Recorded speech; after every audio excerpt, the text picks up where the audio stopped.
Bertemu kembali di channel YouTube saya. Kali ini saya membahas tentang materi kimia yaitu laju reaksi. Ini pelajaran kelas 11 semester 1 bab 3 ya. Oke. Laju reaksi. Oke, mungkin kalau bahasa sehari-hari kita kalau bicara tentang laju reaksi mungkin kita bicara tentang kecepatan gitu ya. Nah, dalam laju reaksi ini ada beberapa poin yang akan kita bahas. Di laju reaksi ini nanti ada beberapa submateri atau subtopik yang akan kita bahas. Saya rasa sih 4 ya. Oke. Nah, yang pertama yang akan kita bahas adalah nanti definisinya apa, kemudian faktor yang mempengaruhinya apa, yang mempengaruhi, kemudian nanti yang ketiga mungkin terkait dengan teori tumbukan. Sebenarnya sih nanti ini bisa sejalan. Kemudian yang keempat adalah persamaan laju sejalan dengan order reaksinya. Oke. Inilah nanti yang akan kita bahas di topik kali ini. Oke. Sebenarnya sih materinya nggak susah sih. Yang penting kamu harus menyimak dengan baiklah apa yang saya sampaikan. Oke. Yang pertama yang akan kita bahas adalah definisi atau pengertian laju reaksi. Kalau bicara tentang laju reaksi, saya ulang lagi, kita pasti bicara tentang kecepatan. Kecepatan berarti tidak terlepas dari poin waktu. Nah, jadi laju reaksi itu adalah besarnya molaritas atau gini. Saya sebelum masuk ke definisinya, mungkin saya harus ini dulu, harus buat ini inisial reaksi dulu gitu ya. Sebentar, gini dia. Misalnya kita punya reaksi A ditambah B. Sebelum masuk ke definisi ini ya, A ditambah B menghasilkan C ditambah D. Saya punya koefisiennya, saya anggap ini koefisiennya P, ini koefisiennya R, ini koefisiennya S gitu ya. Nah, sekalian harus tahu kalau ini namanya adalah pereaksi. Pereaksi ini adalah bahasa kitanya reaktan atau bahasa lainnya reaktan. Kalau yang ini adalah hasil reaksi, bahasa lainnya adalah produk atau produk. Jadi nggak tahu lagi yang mana produk dan mana reaktan gitu ya. Nah, jadi definisinya itu adalah bahwa laju reaksi merupakan, nah,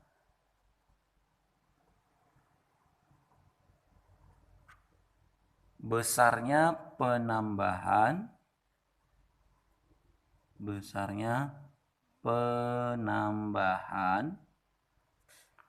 konsentrasi hasil reaksi. Konsentrasi hasil reaksi per satuan waktu. Per satuan waktu. Atau ada dua kemungkinan. Besarnya pengurangan konsentrasi per reaksi per satuan waktu. Artinya gini, kan kita mau buat materinya kan laju reaksi gitu ya. Kalau udah bicara tentang laju reaksi berarti kita bicara tentang kecepatan reaksi untuk menghasilkan produk. Nah, kalau kita menghasilkan produk, yang akan bertambah adalah komposisi produk nantinya. Maka reaktannya pasti berkurang. Jadi yang bertambah itu nanti antara C atau D, yang A sama B itu adalah yang berkurang. Maka definisinya itu besarnya penambahan konsentrasi hasil. Ini hasil per satuan waktu atau besarnya pengurangan reaktan atau reaksi per satuan waktu. Jika dirumuskan, kalau misalnya kita dirumuskan dari pengertian di atas, bisa kita buatnya seperti ini. Kalau misalnya reaksi tadi A sama B, maka untuk laju A, V A, laju reaksi dilambangkan dengan V ya. Konsentrasi A per satuan waktu. Karena si A itu adalah reaktan, maka dia berkurang, dikasihlah tanda kurang. Tapi kalau misalnya nanti P atau laju C, maka konsentrasi C per satuan waktu di sini dikasih tambah. Tapi sebenarnya tambah dan kurang ini tidak mempengaruhi hasil perkalian nantinya. Dia hanya menunjukkan bahwa kalau minus itu artinya dia berkurang, kalau positif itu artinya dia bertambah. Jadi tidak mempengaruhi ke nilai hasil. Kalau kita mau buat PB-nya terserah sih, boleh. Konsentrasi B per satuan waktu ini negatif.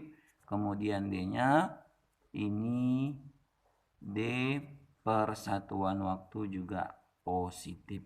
Itu laju reaksinya. Nah, cuman nanti ada sedikit tambahan. Saya kenalkan juga lah ya. Nanti ada juga catatan aja, perbandingan koefisien bisa kalanya berbanding dengan perbandingan laju. Oke, ini juga nanti tambahan sedikit aja materi. Jadi nanti kalau misalnya jumpai soal stoikiometri bisa dihitung dengan menggunakan rumus yang perbandingan laju sama dengan perbandingan koefisien. Jadi nanti kalau misalnya tadi senyawanya A, B, C, D, maka A banding B banding C banding D sama dengan P banding Q banding R banding S. Ini dia ya. Oke. Kayak biasa lah kalau misalnya ada rumusnya gini. V yang ditanya sama dengan koefisien yang ditanya per koefisien diketahui dikali V yang diketahui. Itu turunan rumusnya. Nanti saya kasih contoh. Ini saya mau ngejar materinya dulu ya. Atau boleh lah ya, saya kasih contoh dulu. Satu aja pun mungkin saya boleh. Contoh.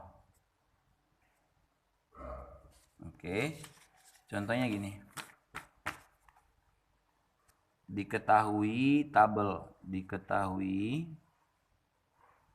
data suhu, kemudian konsentrasi, kemudian waktu. Ini anggaplah suhu pertama 25 derajat Celcius sama 25. Konsentrasi ini 5 konsentrasi A lah misalnya. 15 M, kemudian 30 M, kemudian 45 M. Yang ini 4 detik, yang ini 8 detik, yang ini 12 detik. Nah, tentukan laju reaksi. Ini nanti sebenarnya kita soalnya sih banyak, tapi ini saya kasih satu dulu. Nah, rumusnya gini. Diketahui data dari reaksinya gini, A tambah B menghasilkan C. Nah, konsentrasi A itu kan adalah reaktan. Di soal A ini adalah reaktan. Berarti reaksinya kan gini, A tambah B menghasilkan C. Maka untuk menuliskan VA-nya itu caranya bagaimana? Caranya harus mencari deltanya.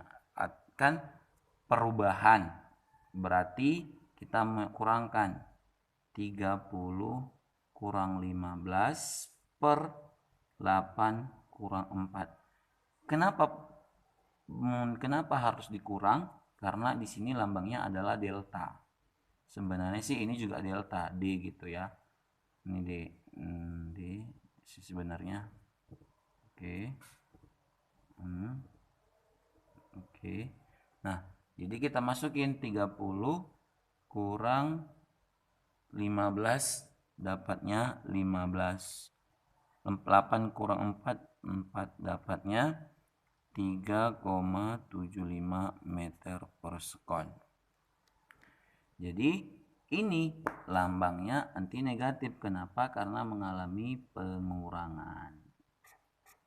Sebenarnya dia tidak mempengaruhi di perhitungan. Sekali lagi saya bilang dia tidak mempengaruhi di perhitungan, tidak pengaruh di perhitungan. Oke. Itu contoh soal, oke? Nah, kita masuk yang kedua. Sebenarnya yang paling penting saya jelaskan hari ini adalah sifat yang materi yang kedua. Faktor yang mempengaruhi. Faktor yang mempengaruhi laju reaksi. Oke. Ini sebenarnya yang mau saya bahas sih sebenarnya hari ini. Oke. Faktor yang mempengaruhi laju reaksi itu ada 4. Yang pertama ada namanya konsentrasi. Lambangnya nanti C. Yang kedua suhu. Yang ketiga luas permukaan. Yang keempat katalis. Oke. Kita masuk yang faktor pertama, konsentrasi. Konsentrasi atau C. Ini yang pertama. Konsepnya begini. Semakin besar konsentrasi, maka lajunya semakin cepat. Ini konsep. Oke. Lajunya cepat. Nah, kenapa bisa laju konsentrasi cepat besar? Kenapa konsentrasinya lajunya bisa cepat? Logikanya begini. Kita buat ilustrasi. Anggaplah di satu ruangan saya isi ada 100 orang. Kemudian di ruangan yang satu lagi saya isi itu cuma 5 orang. Kira-kira kemungkinan untuk bertabrakan atau untuk bersenggolan yang lebih besar peluangnya di ruangan 1 atau di ruangan 2? Pasti kita semua akan menjawab di ruangan 1. Kenapa? Karena orangnya lebih banyak. Nah, logikanya kalau zat yang konsentrasinya lebih besar itu molekulnya lebih banyak, sehingga semakin banyak molekul yang ada di dalamnya, maka kemungkinan besar untuk melakukan reaksi, untuk melakukan tumbukan juga akan semakin besar. Jadi arahnya ke sana. Ya. Nah, yang pertama itu. Jadi kalau konsentrasinya besar, maka lajunya semakin cepat.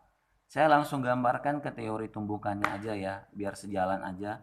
Teori tumbukannya begini nanti, walaupun ada saya buat tadi poin ketiga adalah teori tumbukan, saya langsung sejalankan aja karena memang teori tumbukan ini lah pengaruhnya adalah ke faktor yang mempengaruhi. Jadi gini.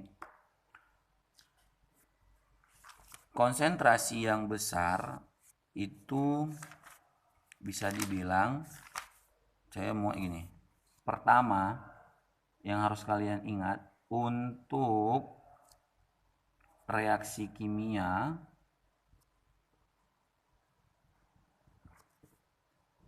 agar bisa berlangsung,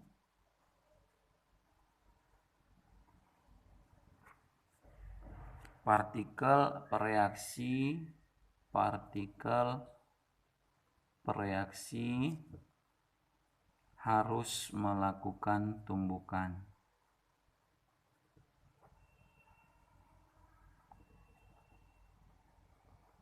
Tumbukan gitu ya. yang satu dengan yang lainnya.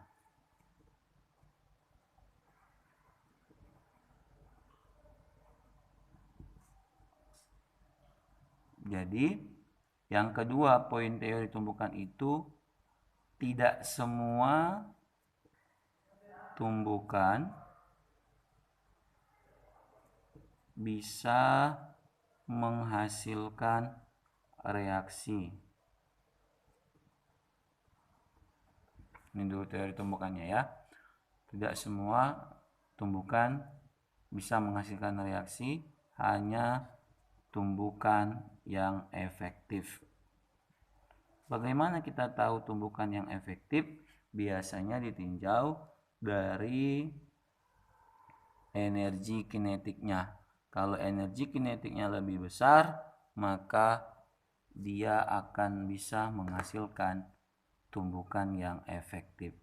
Oke, gitu ya. Itu poin yang pertama, poin yang teori tumbukan. Nah, terkait dengan konsentrasi tadi, kita ulang lagi konsentrasi tadi. Yang konsentrasinya tadi gini. Oke. Konsentrasi besar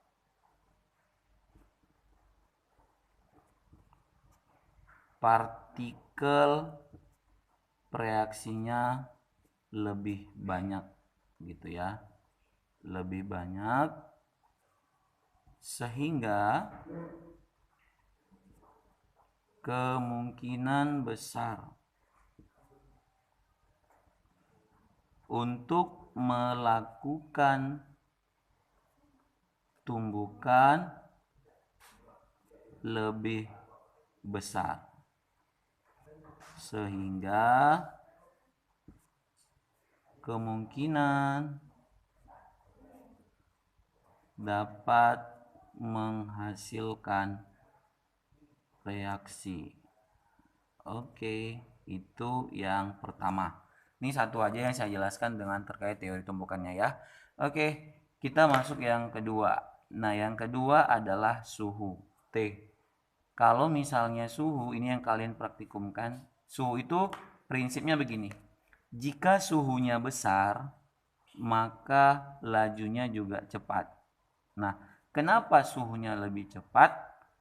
Karena terkait teori tumbukannya begini. Terkait teori tumbukan, kalau misalnya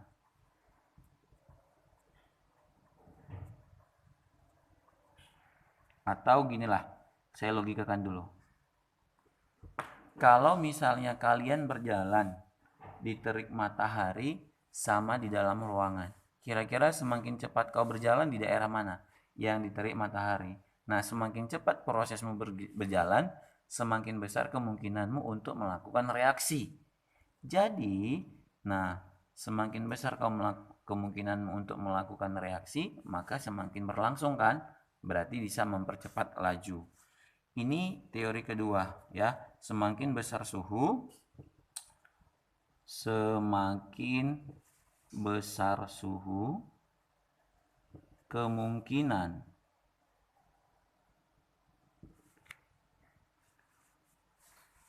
pergerakan antar molekul semakin cepat. Pergerakan antar partikel semakin cepat, sehingga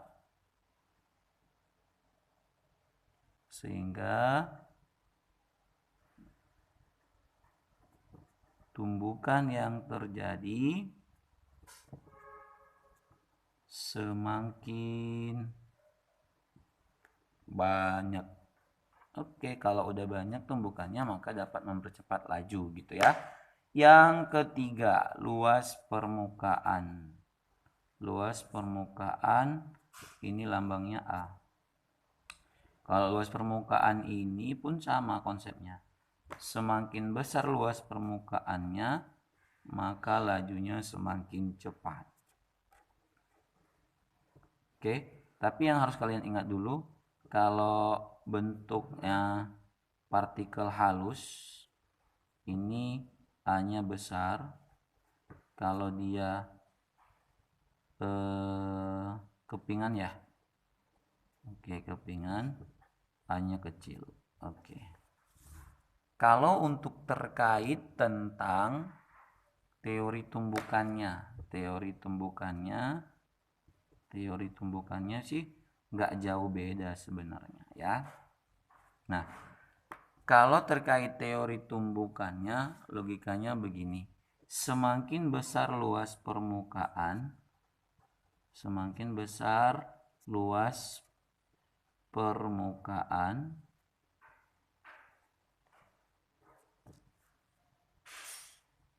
maka semakin banyak partikel yang melakukan tumbukan. Maka semakin banyak partikel yang melakukan tumbukan, sehingga lajunya semakin cepat.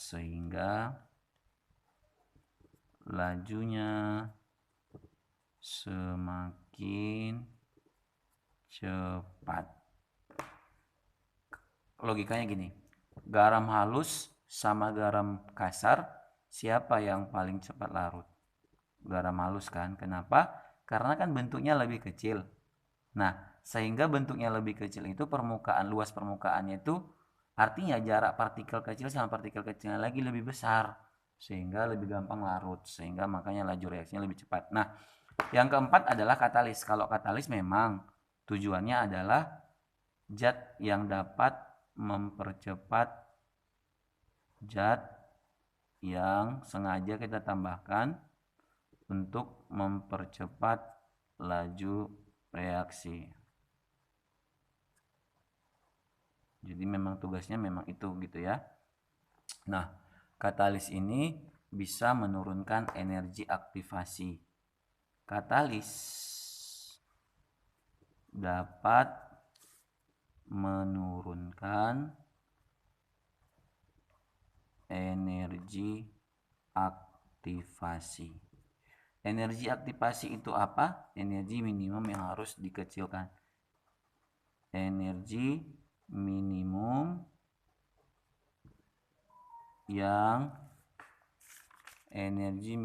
yang harus kita kecilkan supaya reaksi bisa langsung. Energi minimum yang diperlukan untuk melangsungkan reaksi, gitu aja ya simpelnya. Oke. Artinya kita harus turunkan ini, kuncinya di sini. Kuncinya di sini ya. Oke. Itu aja untuk hari ini. Makanya praktikumnya kemarin saya buat adalah pengaruh suhu terhadap laju reaksi. Jadi suhu itulah yang kaitannya kemarin. Mungkin di kelas lain nanti saya coba buat terkait dengan luas permukaan gitu ya. Oke, ini aja untuk hari ini. Terima kasih, selamat pagi. Kebetulan saya buat video ini pagi hari. Dan sampai ketemu di konten berikutnya. Yuk, terima kasih. Jangan lupa like dan subscribe ya.